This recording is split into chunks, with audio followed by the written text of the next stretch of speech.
mercredi 28 décembre 2022, madame, messieurs, bonjour et bienvenue à votre émission Semelle chez vous. Vous le savez, c'est une émission qui paraît 3 fois la semaine, le lundi, mercredi et vendredi. Aujourd'hui, le deuxième numéro de votre émission. Alors, pour ce faire, nous allons parler du processus électoral en République démocratique du Congo avec l'enrôlement des électeurs, précisément dans la ville-province de Kinshasa. On se pose la question, on s'inquiète de la qualité, justement, des opérateurs de saisie dans les différents centres, centres d'enrôlement, et également la qualité de cette carte d'électeur, parce que en tout cas les Congolais sont inquiets de voir la qualité de la photo, justement la qualité de la carte d'électeur. Qu'est-ce qui se passe? Est-ce que le casting n'a pas été bien fait pour dénicher les bons opérateurs de saisie, ou alors c'est simplement un problème de ce matériel? On va essayer d'y réfléchir avec notre invité. C'est vrai, il n'est pas expert en ce qui concerne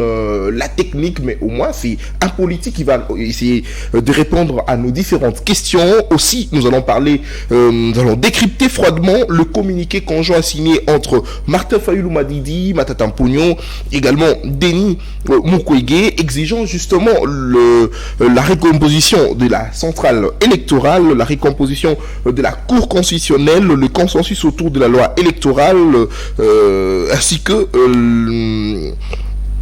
l'arrêt de l'instrumentalisation de la justice et les services fiscaux contre le potentiel candidat. Voilà, telles sont les recommandations de ces 3 personnalités de notre pays. Alors, pour ce faire, nous recevons pour vous Monsieur Maître Platini Badou. Il est président de la fondation Platini Badou, la fondation qui porte justement son nom, et également cadre au sein de l'Union Sacrée. Maître Platini, bonjour et bienvenue à vous. Bonjour. Merci pour votre invitation, premièrement. Et deuxièmement, je dis aussi bonjour aux différents téléspectateurs qui nous suivent depuis leur maison. Et je crois que tout autour de ce plateau, nous allons échanger pour apporter de la lumière aux questions qui taraudent l'esprit de nos téléspectateurs. Très bien, merci beaucoup, Maître Platini Badou. L'actualité oblige, on en parle, l'enrôlement des électeurs à Kinshasa. Quelle qualité d'opérateur de saisie pour assurer les bons déroulements de ce processus, Maître Platini? Est-ce que vous êtes déjà enrôlé? Ça, c'est la première question. La deuxième question, est-ce que vous êtes déjà tombé sur cette carte? Est-ce que vous avez vu la qualité? Est-ce que vous avez essayé de comparer la carte d'électeur pour le processus électoral de 2023 à celle de la carte de 2018 ou de 2011? Est-ce que vous avez essayé de faire cette comparaison pour voir la qualité, justement? Par rapport à la première question, je ne me suis pas encore enrôlé. Et effectivement, je suis en train de m'organiser avec ma base de Mongafula. Précisément, nous allons nous organiser dans les jours à venir comment faire une descente dans le cadre de notre fondation Platini Badou. Nous sommes en train de faire des activités, organiser des activités au sein de la commune de Mongafula. Nous allons commencer au niveau de Télécom, quartier Moussangu et quartier Kimbondo. Nous allons le faire aussi au niveau du CPA Mouchi ainsi que Mazal. Nous sommes en train de voir comment y arriver. Et pendant cette occasion, je profiterai aussi de m'enrôler. Et par rapport aux cartes différentes, quand je ne voulais pas entrer dans des polémiques, les cartes de 2022 et les cartes de 2018, ainsi de suite.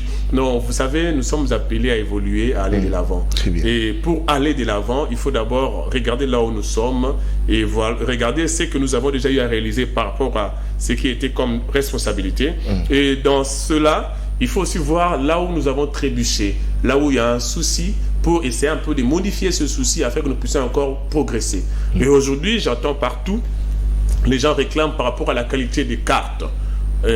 Par rapport à la qualité, c'est vrai, la qualité laisse à désirer. Je crois que tout ce déshydratat est tombé entre les oreilles de celui qui dirige cette institution qui est Denis Kadima. Je crois qu'ils prendront en compte les réclamations de la population pour essayer d'y remédier. Et je préfère que le dirigeant de cette institution écoute les demandes qu'on puisse changer. Alors, Maître Platini, mais le fait simplement de voir la qualité de la carte, en tout cas, sème un tout petit peu de doute au sein de la population congolaise pour se dire, mais quelle serait la suite du processus? Parce que simplement, la qualité de carte d'électeur nous montre que les élections, en tout cas, pourraient justement être un fiasco, Maître Platini. S'il vous plaît, soyez sérieux. La qualité de la carte n'a rien à voir avec l'issue des élections. Non, mais Maître, parce que ça inquiète, vous verrez, je ne sais pas si vous avez déjà passé même 1 heure devant un centre d'enrôlement, parce que hier, en tout cas, j'avais fait le tour, comme j'ai toujours l'habitude de le faire, mais je me suis dit, ok, c'est peut-être le temps pour moi de m'enrôler. Je suis allé, c'était non loin de chez moi, maître, je suis allé, j'ai fait 1 heure sans pour autant avoir même le jeton simplement. Le jeton, parce qu'on remet les jetons et puis on va vous appeler, vous entrez.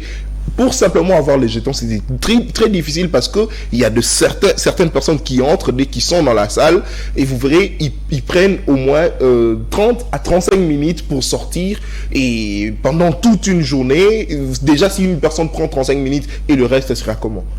Vous savez que par rapport, nous sommes un pays qui a, dont la population est nombreuse. Ouais.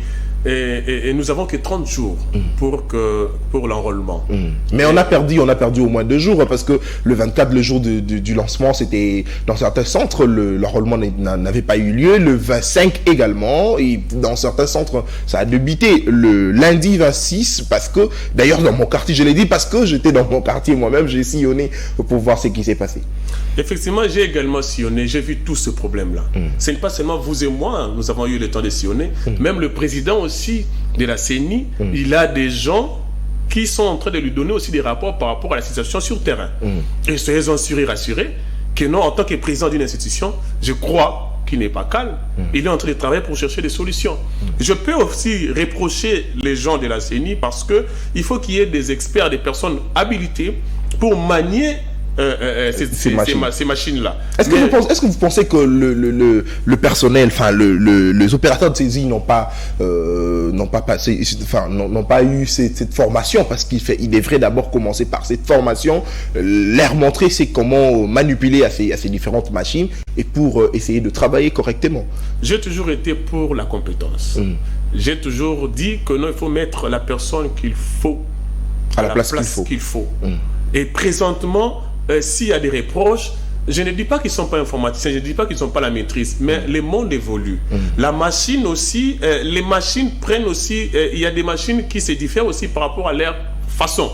Je prends le cas d'hypothèse, par exemple, avec des iPhones. Nous avons iPhone 11, iPhone 14. Ce sont tous des iPhones, mais 14 est quand même amélioré par rapport au iPhone 11. Les techniciens qui étaient là, ils ont eu à manipuler les machines à l'époque de 2018 par exemple, 2011, ils devaient s'actualiser normalement. Ils devaient se conformer ou ils devaient prendre je peux même permettre des formations pour manier peut-être les nouvelles machines qu'a apporté le président Kadima. C'est vrai, ils ont reçu de formation, parce que j'ai un ami également qui a participé à cette formation, c'est vrai. Est-ce que vous pensez que c'était pas aussi, le temps n'était pas suffisant, parce qu'il fallait peut-être avoir 2-3 mois pour la formation, parce que parmi ceux qui ont fait cette formation, j'ai eu des informations selon lesquelles la formation n'a eu qu'une semaine simplement avant le début de l'enrôlement. Vous savez, les problèmes des opérateurs de saisie, j'aimerais plutôt dire, lorsque vous allez dans des centres, pensez, les Congolais, ils prennent un échantillon et ils concluent sur le tout. C'est aussi ça le problème des Congolais. Lorsque vous allez par exemple au centre, je prends l'exemple, le centre de Mongafula, quartier Mazal, par exemple, ok? Vous constatez que non, il y a un opérateur de saisie qui prend plus de temps, qui a de la lenteur et s'il n'arrive pas à travailler. Et vous passez sur un plateau de télévision, vous concluez pour dire que non, tous les opérateurs de saisie de la CENI, ils n'ont pas la compétence, ils n'ont pas la maîtrise. Non, mais maître, s'il vous plaît, de manière générale, moi j'ai sillonné plus de 10 centres et j'ai constaté en tout cas que les femmes m'excusent, en tout cas, généralement, ce sont les femmes qui sont un tout petit peu trop lentes par rapport aux hommes. C'est vraiment ça les constats que je fais. Est-ce qu'elle est lente parce qu'elle est femme ou elle est lente parce qu'elle ne maîtrise pas? Parce que souvent les femmes ont leur manière de faire. Une femme, permettez-moi de dire, c'est une femme. Elle ne peut pas avoir la rapidité d'un homme. Donc, si elle mais cette lenteur aussi est excessive. Non, la lenteur d'une femme par rapport à la rapidité de l'homme, je ne peux pas le comparer parce qu'une femme, c'est une femme. Même quand on parle de la parité, la parité a quand même de côtés où il faut adoucir un peu cette histoire de parité. Donc, je ne peux pas dire. Moi, quand je parle de la compétence, je parle de la maîtrise du clavier. Voilà. Je parle de la maîtrise de ce que vous êtes en train de faire.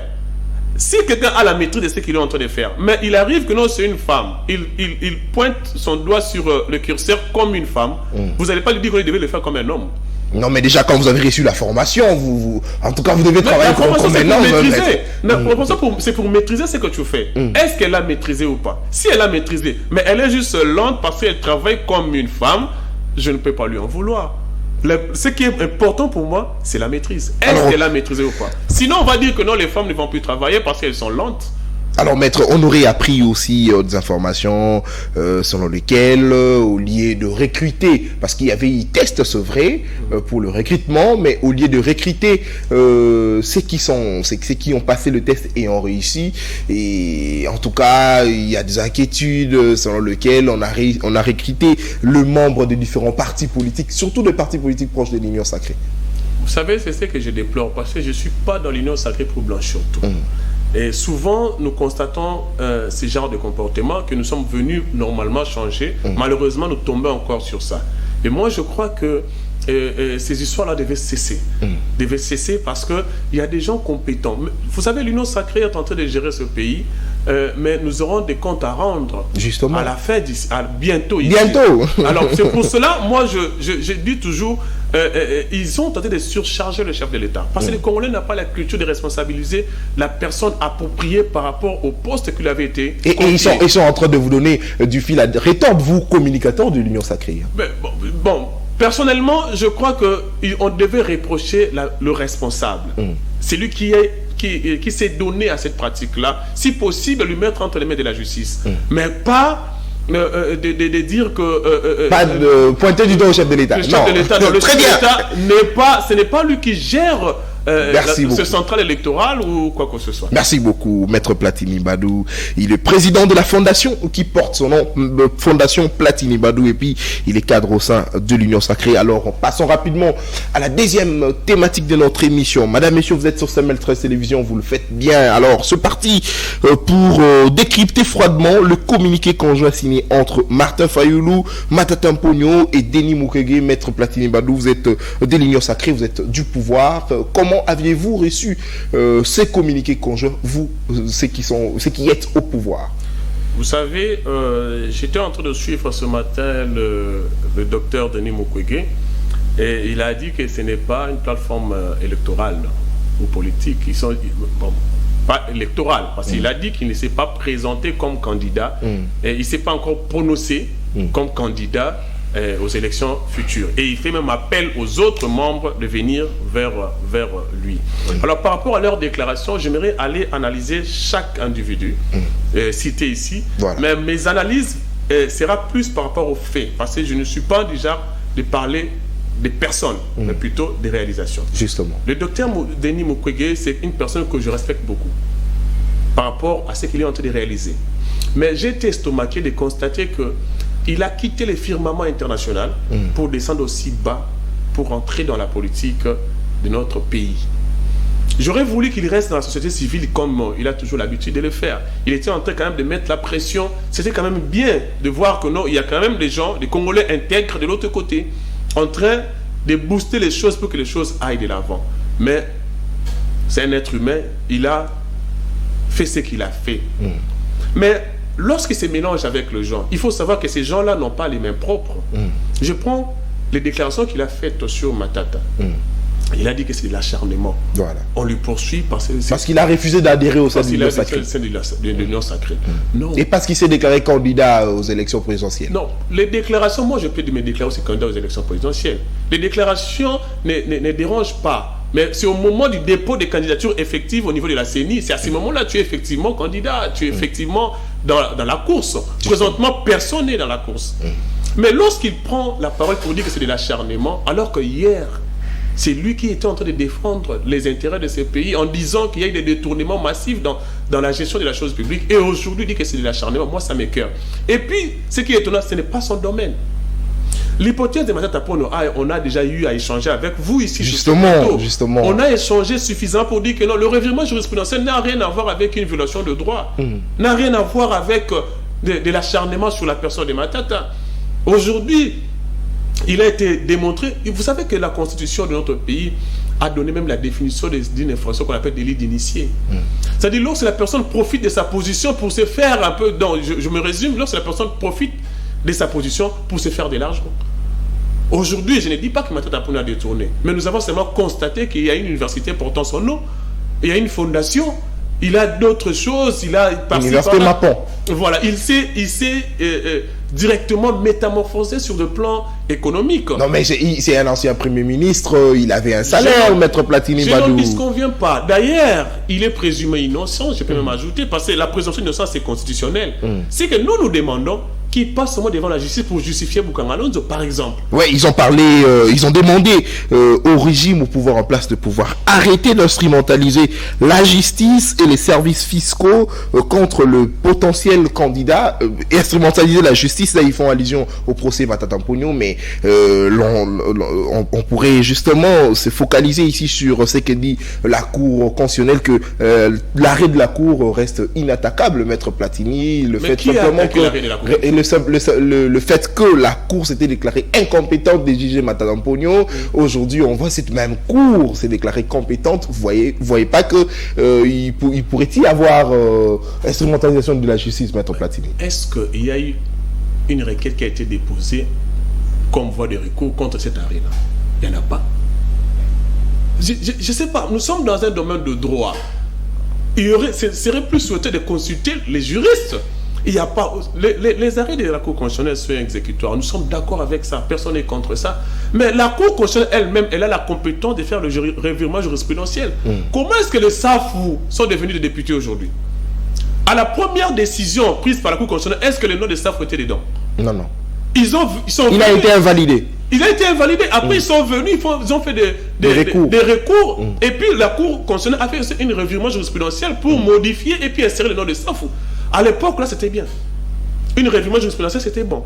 Maintenant, aujourd'hui, lorsqu'il y a encore une revirement jurisprudentiel dans le dossier Matata, tout le monde saute aux manipulations politiques. C'est que le droit est en difficulté. Voilà pourquoi moi je dis les docteurs Denis Mukwege ne devaient pas toucher ce point-là.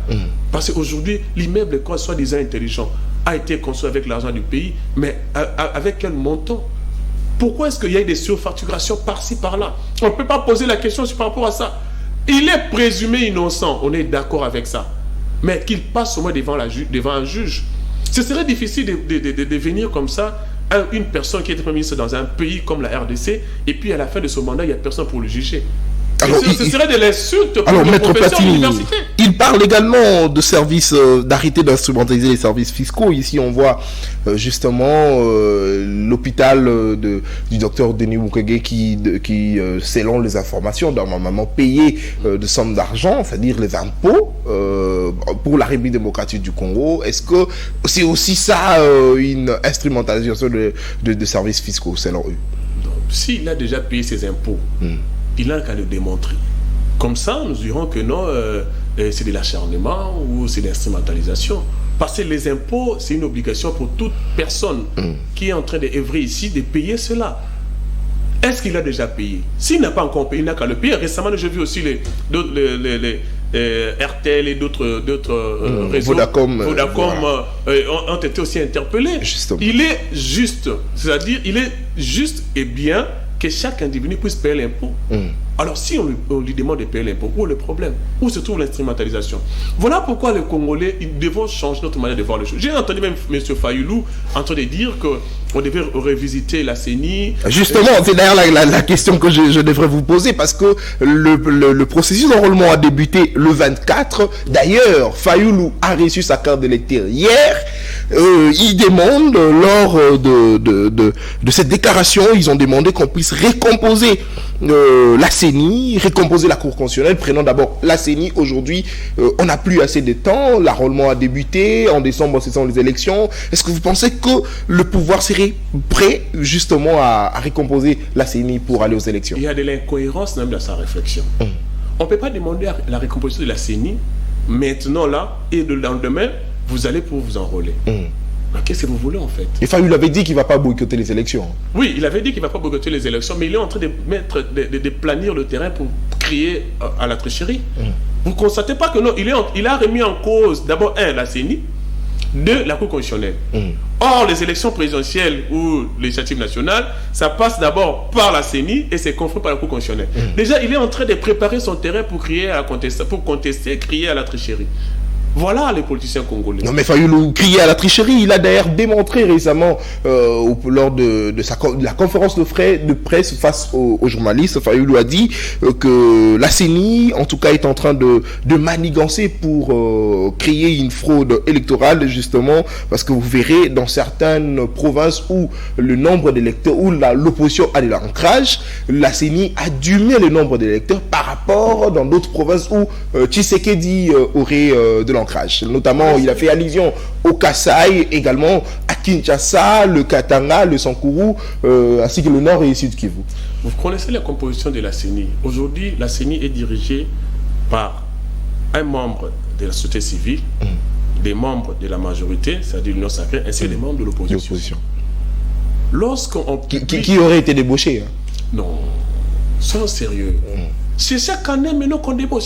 Chaque élection, on débauche les gens.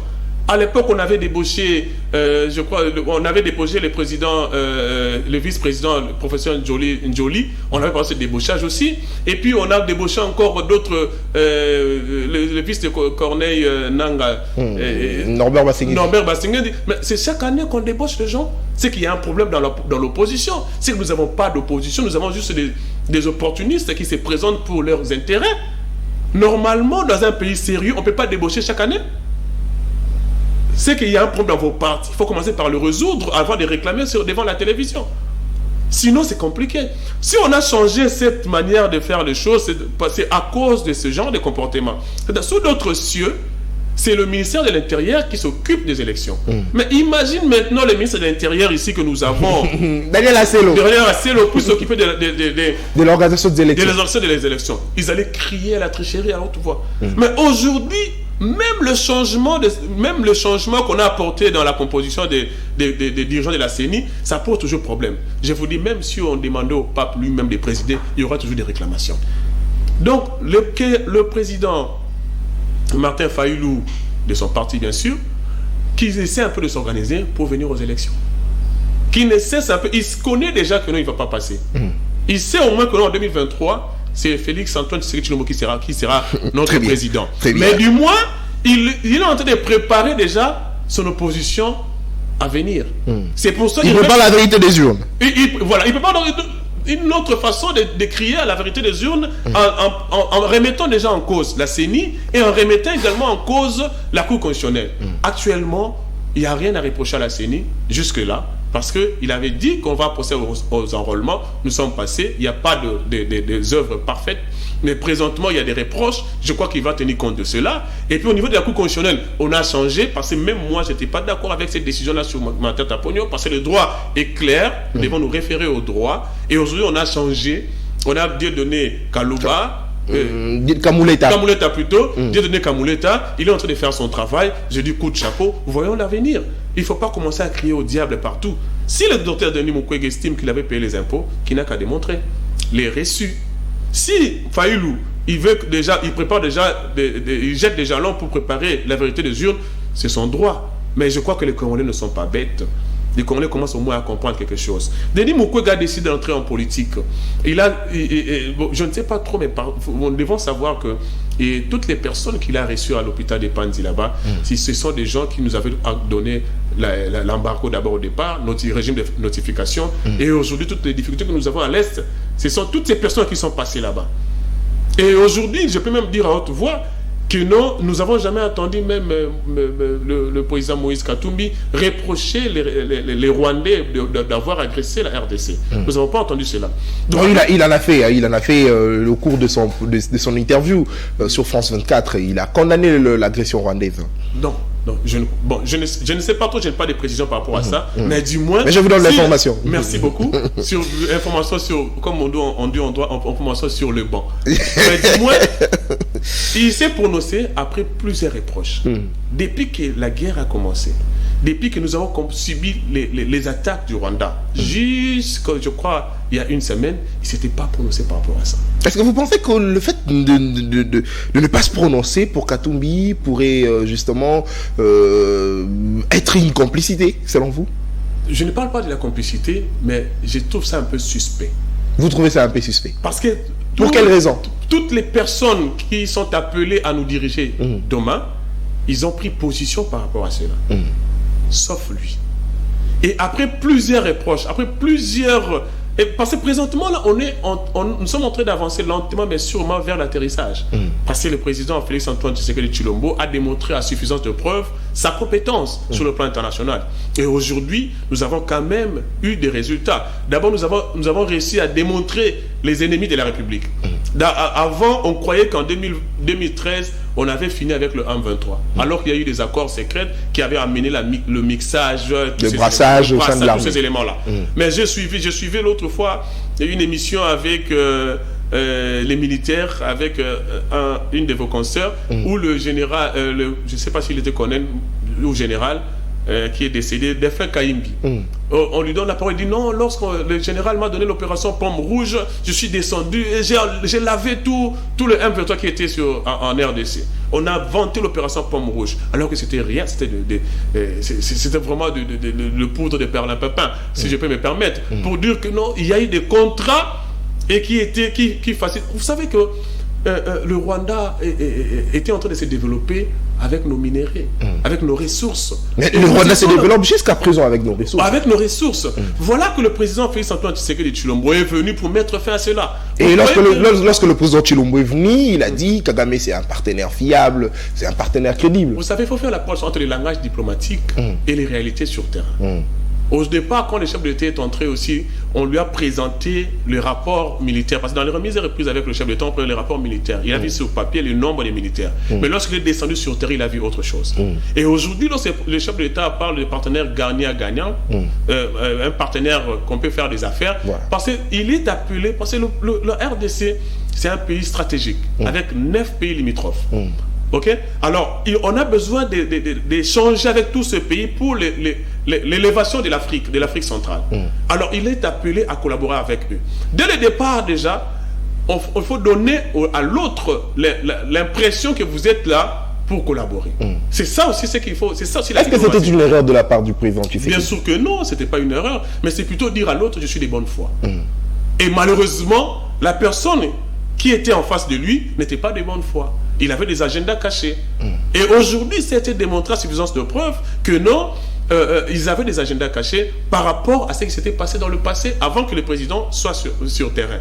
Mais il a été démontré aujourd'hui que le chef de l'État est un vaillant, parce qu'il a commencé par d'abord déboulonner l'FCC, vous vous rappelez encore, parce qu'il avait promis que je vais le déboulonner, il est arrivé à le faire. Il a vraiment déboulonné la communauté internationale. Il a déboulonné la communauté internationale. Effectivement, parce que vous imaginez un peu, au départ, on ne savait pas que le secrétaire général d'une institution comme Nations Unies pouvait passer à la télé pour dire que non, le M23 sont mieux équipés.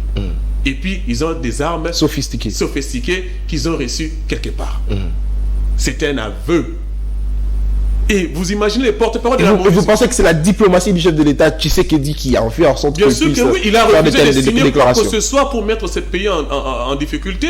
C'est pour ça, même lors de ses discours, il a dit, même jusqu'au sacrifice suprême, nous n'allons pas vendre ce pays. Et il a résisté jusqu'à la fin. Et aujourd'hui, vous avez le résultat. Et que la communauté internationale est à nu, la MONUSCO est à nu, et le Rwanda ne sait plus comment faire. Voilà comment ils sont en train de tuer les Congolais. L'autre fois, on a entendu 100 personnes. Le massacre de Kichichi. Ou de Kichichi, 100 personnes. C'est la haine. C'est vraiment l'échec. Et c'est démontré noir sur blanc. Et aujourd'hui, la France s'est rebuffée rapidement. Parce qu'il était en train de perdre le poids au niveau de l'Afrique. Togo est parti. Il est maintenant dans le Common Law. Et puis, il y a Mali. Le Mali qui est parti. La RDC allait partir. Il est en train de perdre son influence. Il s'est rebuffé rapidement. C'est grâce à qui? Grâce à la diplomatie du chef de l'État qu'on reprochait avant.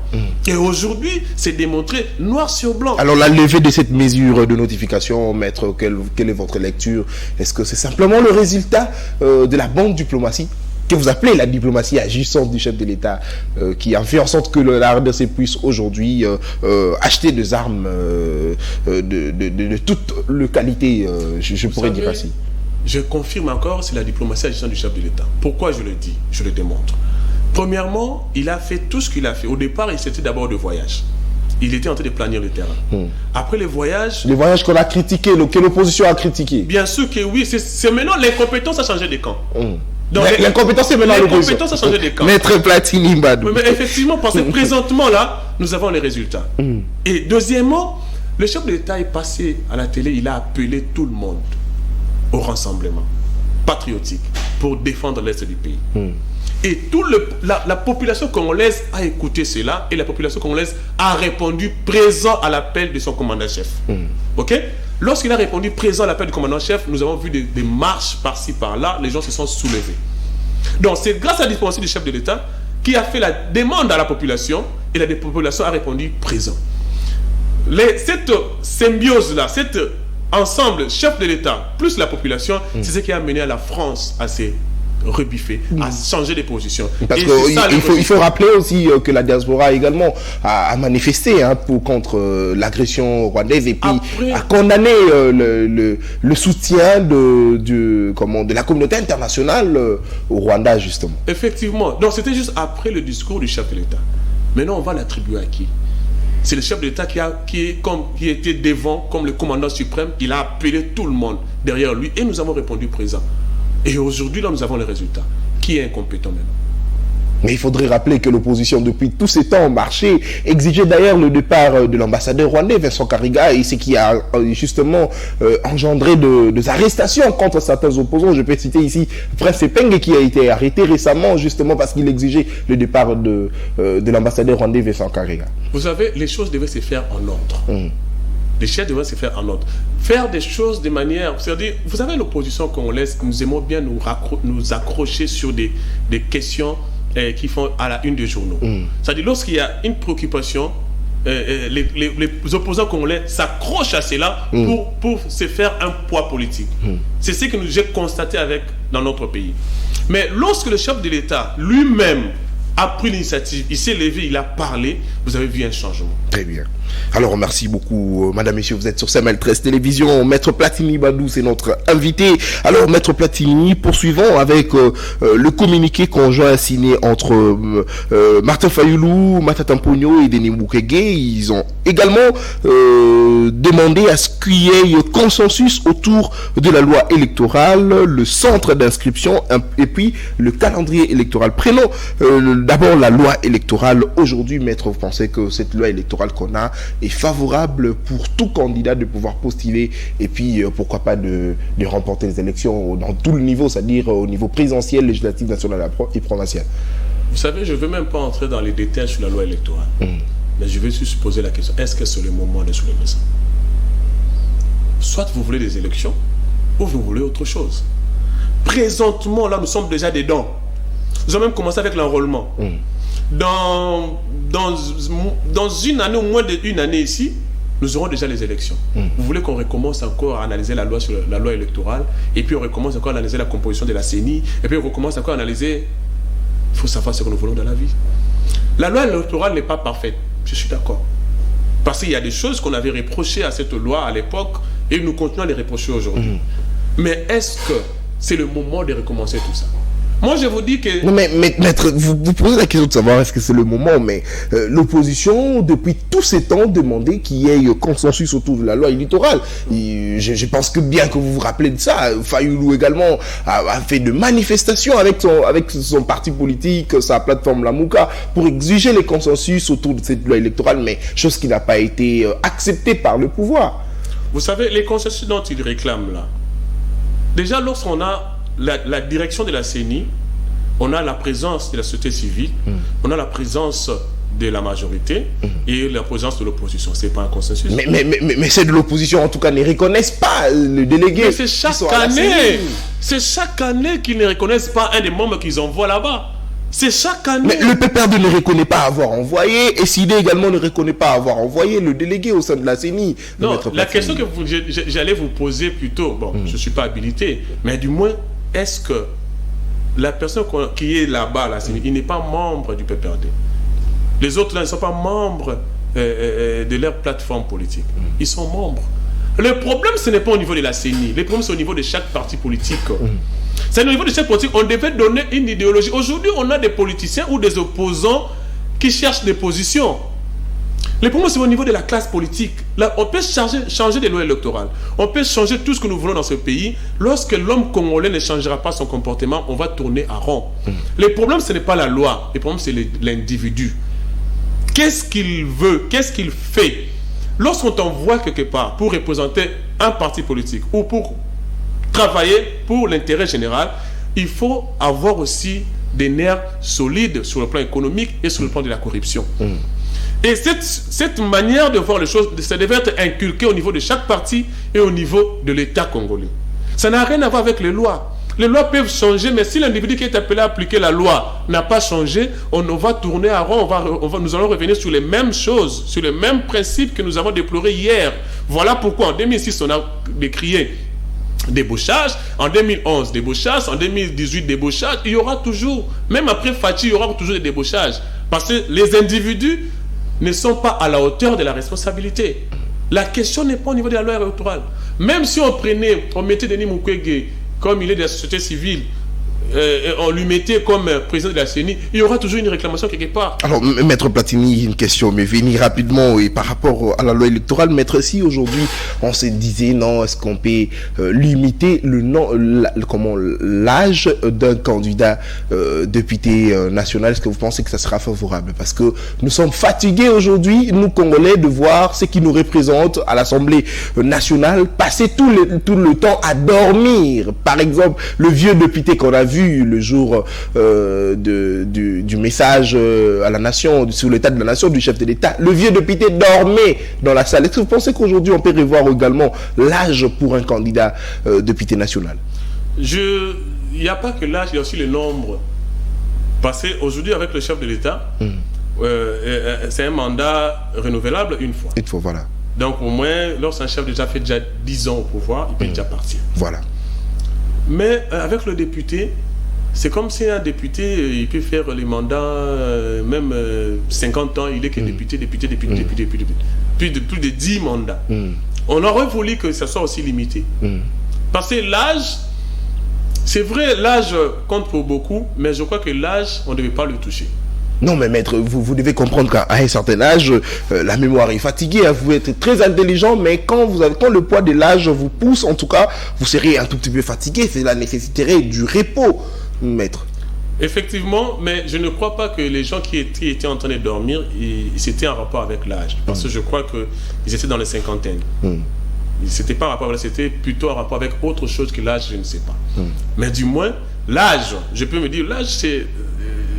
Ça donne de la sagesse normalement. Normalement, une personne âgée, c'est un sage. Mais en République démocratique du Congo, de personnes âgées sont en tout cas ceux qui détruisent également le pays. Hein. C'est pour ça que je dis normalement. Normalement, lorsqu'on est devant une personne âgée, c'est juste pour avoir de la sagesse, de la maîtrise, et ainsi de suite. Mais malheureusement, dans notre pays, lorsqu'on est âgé ou lorsqu'on a trop traîné quelque part, on maîtrise le rouage et puis on peut influencer les autres pour ici, si on veut voler, on va faire ça. L'âge nous amène à autre chose, à la maîtrise d'autres choses. C'est ce que nous déplorons, que nous devons changer. Alors, mais vous voulez qu'on puisse limiter le nombre, je suis d'accord. Les législations pour un député. Voilà, pour un député. Un député ne peut pas venir être éternellement député. Non, on ne fait pas carrière en politique, non. C'est-à-dire tu viens servir l'État, à un moment donné tu te retires, aussi tu fais autre chose. Aujourd'hui, nous avons des politiciens chômeurs. Il y a des politiciens même qui ne savent même, ils savent plus comment on achète une voiture ou encore comment on paye une maison. C'est-à-dire il est tellement, il est habitué que l'État congolais lui prend en charge à tout moment. Donc c'est déjà un problème. Il faut que nous ayons quand même un nombre bien déterminé, c'est-à-dire 3 mandats, tu laisses et que le... Pourquoi pas 2 comme la présidence de la République? Bon, la présidence 2, on met quand même la députation ou le Sénat 3. Comme ça, nous serons sûrs que non, nous allons commencer à rajeunir cette institution-là. Justement. Sinon, s'il n'y a pas rajeunissement, nous n'aurons que de vieux là-bas. Et les vieux vont s'organiser pour que les jeunes ne puissent pas arriver. C'est pour ça que moi j'ai dit, même au niveau des conseils qu'on réclame à la CENI ou quoi que ce soit, si vous regardez, vous devez trouver que les vieux qui sont là-bas. Et les vieux qui sont là-bas, qu'est-ce qu'ils font? Normalement, lorsqu'il y a des opportunités, ils essaient un peu d'étouffer les jeunes pour qu'eux y arrivent. Et souvent, ils utilisent les jeunes comme des marche-pieds. Et aujourd'hui, les jeunes, n'ont plus la liberté. Si vous êtes dans un parti politique, c'est seulement passer à la télé et parler. Mais lorsqu'il y a des postes où il faut donner aux gens, on regarde les enfants, puis on regarde les cousins. Alors d'où il faut vraiment revoir l'électoral.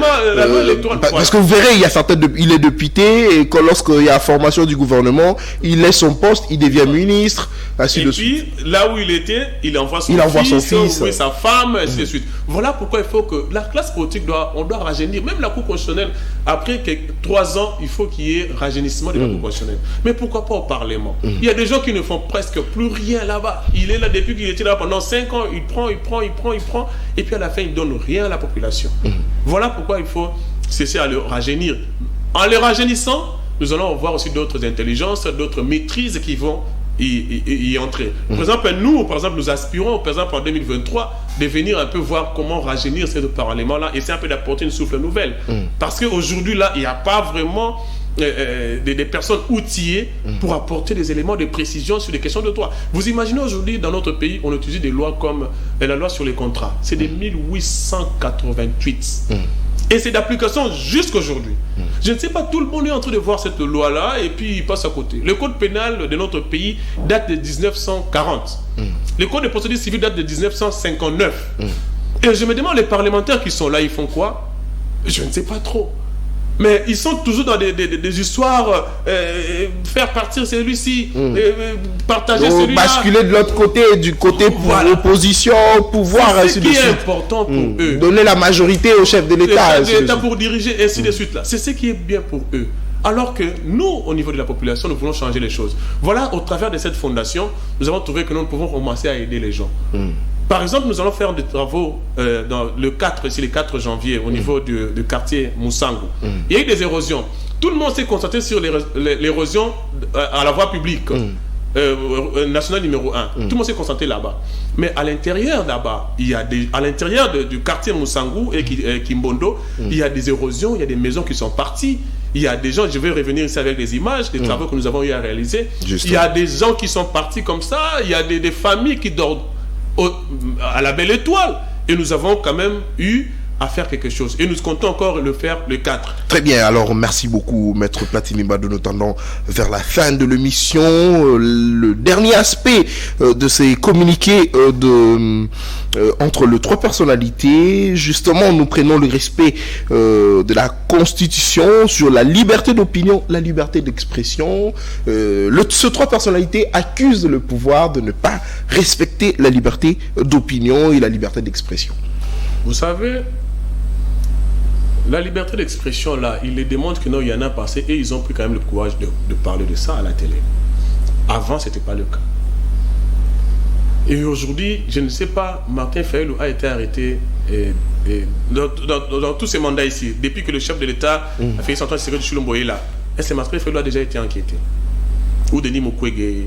Non, mais les communicateurs de son parti politique, les communicateurs de la MOCA, bref, les communicateurs de l'opposition ont souvent été traqués. Il y a une différence. Vous savez, je suis passé ici à la télé, j'ai parlé de tout le monde sans les insulter. Parce que là où c'est limite votre liberté, c'est là où le mien commence. Parlez de faits, ne parlez pas des individus. Et la plupart des gens qui passent à la télé parlent des individus. C'est ce qui est déplorable. Et maître, c'est vrai, vous êtes juriste. Lorsqu'on parle on dit par exemple, Nathan est incompétent, est-ce que c'est une infraction? Il faut le démontrer. Lorsqu'on dit que non, par exemple, Nathan est incompétent, en quoi il est incompétent? Et on cite, voilà, on dit que Nathan n'est pas capable de faire ça, ça, ça. Est-ce que vous avez tous les éléments avec vous, et vous pouvez les démontrer que non, par rapport à ça, il n'a pas fait ça, il n'a pas fait ça. Vous savez, critiquer c'est facile. Critiquer c'est très facile. Mais être à la table de la gestion de la chose publique, c'est très difficile. Et c'est ça que l'IDPS ne savait pas hier. Hein? Non, vous savez, non, c'est pas ce que l'IDPS ne savait pas. L'IDPS avait des éléments probants entre ses mains. Bon, je ne parle pas de l'UDPS, mais du moins, il avait des éléments probants entre ses mains pour dire que non, le pays était mal dirigé. Par exemple, aujourd'hui, c'est démontré noir sur blanc qu'en 2013, il n'y a jamais eu, on n'a pas exterminé le M23 en 2013. C'est démontré aujourd'hui. Aujourd'hui, on parle au niveau de la GECAMIN, nous avons épuisé plus de la moitié de notre cuivre, mais sans voir des éléments concrets sur les ponts. Les contrats léonais, les contrats sunnais, qu'on a traité des contrats léonais, jusqu'à aujourd'hui, on n'a pas des hôpitaux et des immeubles qui étaient contenus dans ce contrat-là. C'était un contrat léonais. Voilà un peu les éléments qu'on avait. Mais aujourd'hui, on peut bien critiquer le chef de l'État. Critiquer, c'est-à-dire tu prends le travail du chef de l'État, tu le critiques sur le plan, de manière objective. Mais moi, j'aimerais qu'on puisse faire la part des choses.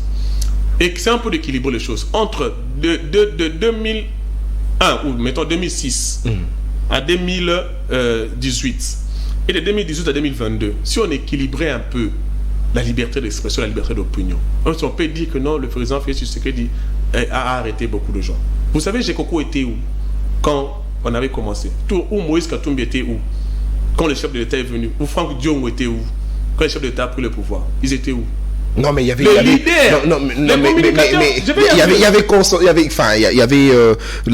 la décrispation politique, c'est dans le cadre de l'accord signé entre l'opposition et la société civile et le pouvoir à l'époque de Kabila, c'était je crois en 2016, où il devrait y avoir décrispation politique, raison pour laquelle Katumbi ainsi que le prisonnier politique sont sortis, et voilà. Non, lorsque c'est le chef de l'État qui a fait qu'aujourd'hui Edi Kapene est à l'extérieur, c'est lui qui a fait que Franck Diongo soit à l'extérieur. Non, mais Franck Diongo, c'est par rapport à la décrispation politique, Maître Platini. Non, mais je vous dis ce qui est vrai, parce qu'aujourd'hui, il est même acquitté. Il a été acquitté, Franck Diongo. Même Moïse Katumbi était en exil. C'est décrispation politique également. Oui, raison même de l'existence du CNSA. Oui, décrispation politique, je suis d'accord avec ça. Mais c'est grâce à qui? C'est le chef de l'État qui a milité pour que cela soit possible. Parce qu'ils n'étaient pas au pays. On a demandé à ce que tous les Congolais soient là. C'était un droit. C'était un droit pour Katumbi. Mais c'était un droit qui n'était pas respecté. S'il est parti... Non, moi je suis dans... Pourquoi est-ce qu'il était parti? C'est là où moi je suis. Moi, je ne suis pas dans... Quand est-ce qu'il était revenu et pourquoi il était revenu? C'est-à-dire qu'ils étaient partis parce qu'il y avait... Il aurait refusé le troisième faux pénalty. Il aurait refusé le troisième faux pénalty de Kabila. Et c'est ce qui aurait fait que Kabila puisse le poursuivre. Et il est allé en exil. Donc aujourd'hui, il faut conclure avec moi que non, les têtes de l'opposition sont plus libres qu'avant. Ils peuvent émettre leurs pensées librement, leur opinion librement par rapport à passer. Avant, quand vous émettez votre pensée, que vous parlez de vous réfléchissez sur la politique de notre pays, quelques jours après, vous allez vous retrouver en exil. Mais aujourd'hui, tout le monde est là, en train de parler, en train de dire ce qu'ils veulent, mais ils sont toujours là. Et même dire même que non, M. Tshisekedi a fait ceci, a fait cela, mais il est toujours là. Nous avons suivi M. Fayoulou depuis la France. Il a parlé de l'incompétence, alors de l'incompétence entre guillemets de M. Félix Tshisekedi Tshilombo, alors il a quitté la France, il est venu au Congo, en RDC. Là où le monsieur qu'il a critiqué en France... Et tout comme Papa Etienne critiquait Kabila, et puis il est revenu au pays sans problème, sans inquiétude. Mais Papa Etienne n'a jamais été aussi inquiété, il critiquait, il revenait aussi au pays. Mais Papa Etienne avait... Mais il y avait maintenant le communicateur de l'UDPS qui était traqué, arrêté, ainsi de suite. Non, et c'est comme aujourd'hui Jimmy Kitenge, il est en prison. Oui, mais... Simplement parce qu'il aurait critiqué le chef de l'État. Merci beaucoup. Des têtes de l'opposition, ils sont en liberté. Merci beaucoup. Avant, alors, ils étaient pas... Très bien, alors Maître Platini, cette émission est terminée. Votre conclusion? La conclusion, c'est que j'ai fait appel à tout le monde que le 4 janvier 2023, nous allons aller soutenir les habitants du quartier Moussangu et le quartier Kimbondo qui sont en train de dormir de Belle Étoile et dont les maisons sont parties complètement. Et nous allons descendre là-bas dans le cadre de Fondation Platini Bandung-Putu. Et nous demandons à toutes les personnes de bonne volonté qui peuvent se joindre à nous pour que cette journée-là soit une réussite, pour qu'on puisse venir en aide à ces gens-là, de nous contacter à ces numéros 081 91 95 290.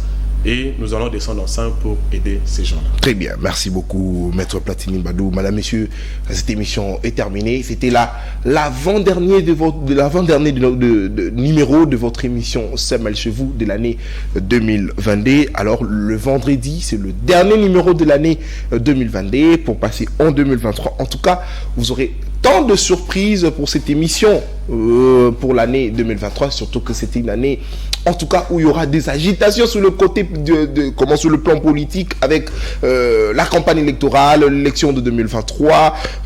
Madame, messieurs, en tout cas, restez-nous fidèles à ces magazines. Si seulement vous voulez le contacter, c'est notre numéro, c'est le plus 243 82 62 66 531. C'est notre numéro, le numéro de notre émission. Vous pouvez nous contacter également. Je rappelle ici le numéro de Maître Platini Badou. Si vous voulez contacter sa fondation, c'est le plus 243 81 91 95 290. C'est le numéro de notre invité. C'est pour sa fondation. Si simplement vous voulez l'accompagner avec de petits soutiens, parce que le 4 janvier, il sera en tout cas du côté de Mongafula pour soutenir en tout cas les familles qui ont connu de problèmes avec des érosions, qui dorment à la Belle Étoile et tout.